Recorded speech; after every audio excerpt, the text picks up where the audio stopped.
জলপাইয়ের নরম আচার বানাবো, তো ওই জন্য কীভাবে বানালাম আর এটা হচ্ছে কাঁচের বয়মে সংরক্ষণ করে রাখলাম কীভাবে ভালো থাকার জন্য। তো সেই নিয়ে থাকছে আজকের ব্লগটা। আসসালামু আলাইকুম, কেমন আছেন সবাই? আশা করি ভালো আছেন। তো এখন যেহেতু জলপাইয়ের সময়, সব সময় জলপাই পাওয়া যাচ্ছে অনেক বেশি টাটকা টাটকা। তো আমি জলপাই নিয়ে এসেছিলাম, এখানে 2 কেজি মতো জলপাই ছিল। তো জলপাইগুলো একগুলো ফ্রিজে ছিল আর একগুলো টাটকা ছিল, তো আমি একসাথে বানাবো তার জন্য।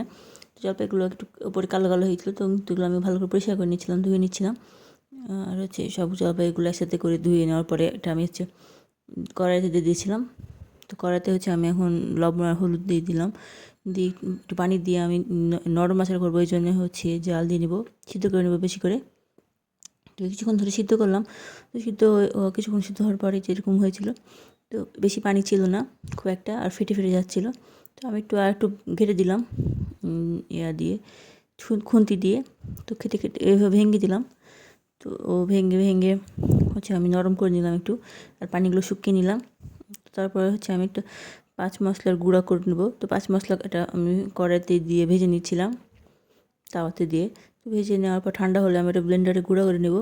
তো গুঁড়া করে নিয়ে একটু বয়মে রেখে দিয়েছিলাম। আর কিছু রসুন দিয়েছিলাম, যেহেতু আচারে বেশি রসুন লাগবে, তো রসুন ছিলে নিয়েছিলাম। তো এখানে বড় রসুন নিয়েছিলাম, বড় রসুনগুলো আমি ছিলে নিয়ে কেটে নিয়েছিলাম। ঠাটা করে নেওয়া যায়, কিন্তু আমি কেটে নিয়েছিলাম কুচি কুচি করে। আর এটা আমি মাটির খোলাতে হচ্ছে আমি আচার বানাবো ভাবলাম, যেহেতু অন্য কড়াইতে দিলে হচ্ছে কেমন তামাটা লাগে আর কড়াইটার কালার নষ্ট হয়ে যায়। তো আমি একটু মাটির খোলা নিয়ে এসেছিলাম, তো ওটা ভালো করে পুড়িয়ে নিয়ে ওখানে তেল দিয়ে দিয়েছিলাম, সরষের তেল অনেক বেশি পরিমাণে। তারপরে অনেকগুলো শুকনো মরিচ দিয়ে দিয়েছিলাম, আর এই যে রসুন দিয়ে দিয়েছিলাম। তো ভালো করে ভাজা করে নেবো এগুলো। তো ভাজা করে বাদামি রঙের হয়ে গেছিলো, আর কাঁচামরিচটা একটু কালো কালো হয়েছিলো। তখন হচ্ছে আমি এর মধ্যে আচার দিয়ে দেবো এখন। তো আচারগুলো তুলে আমি এর মধ্যে দিয়ে দিব। তো তুলে নিচ্ছিলাম, আর আচারগুলো ঘাটা হয়ে গেছিলো প্রায়। তো আমি নিয়ে ভালো করে মাখিয়ে নিচ্ছিলাম।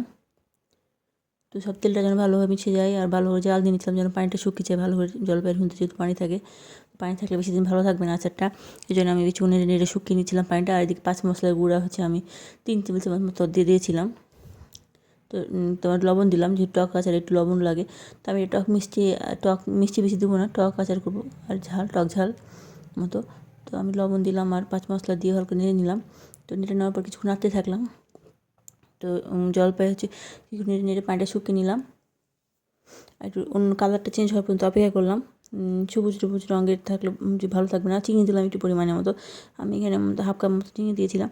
তো মাছের পরিমাণ বেশি ছিল, তো অনেক বেশি টক ছিল, তো জন্য একটু হালকা চিনি দিলাম, বেশি মিষ্টি করে নিই।